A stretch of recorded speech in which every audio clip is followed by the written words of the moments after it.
The #1 tip with working with your offshore team member, remember they're a human being. It's a relationship, and like all good relationships are built on a foundation of communication.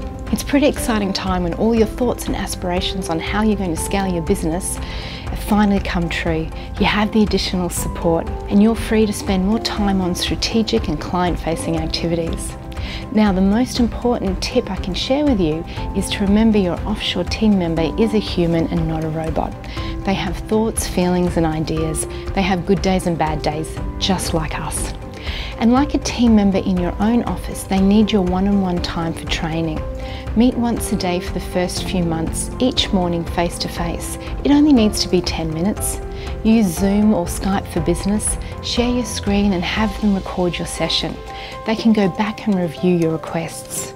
Ask them to convert the recordings into SOPs and save on do this, not to. Your offshore team member wants to please you.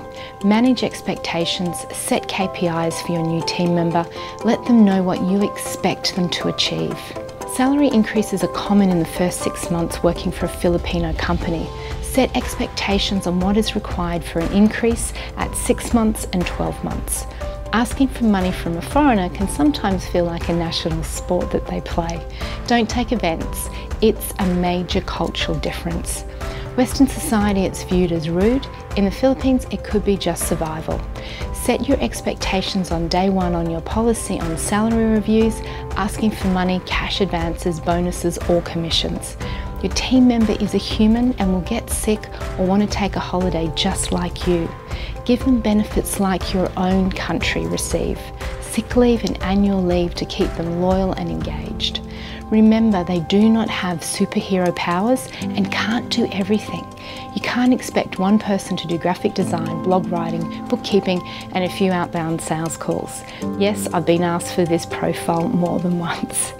Give praise and be grateful. Send a thank you at the end of each day. Tell them when they've done a great job or impressed you. Share your wins and let them know how they have helped you as part of the team. Let them know it's okay to ask questions.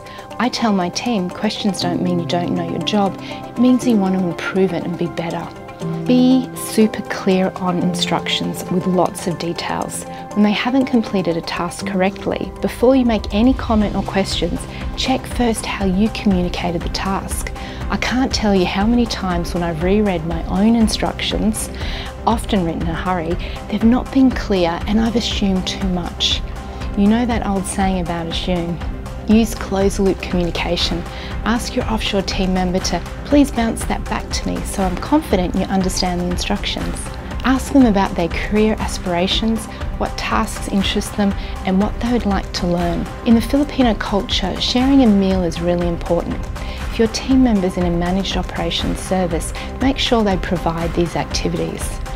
If your offshore team member is working from home, get them to order a pizza or a takeaway meal that you pay for and have a virtual meal and conversation with them. Build the relationship.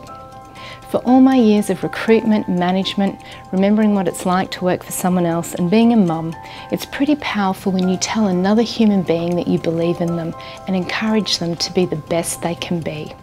Simple yet powerful.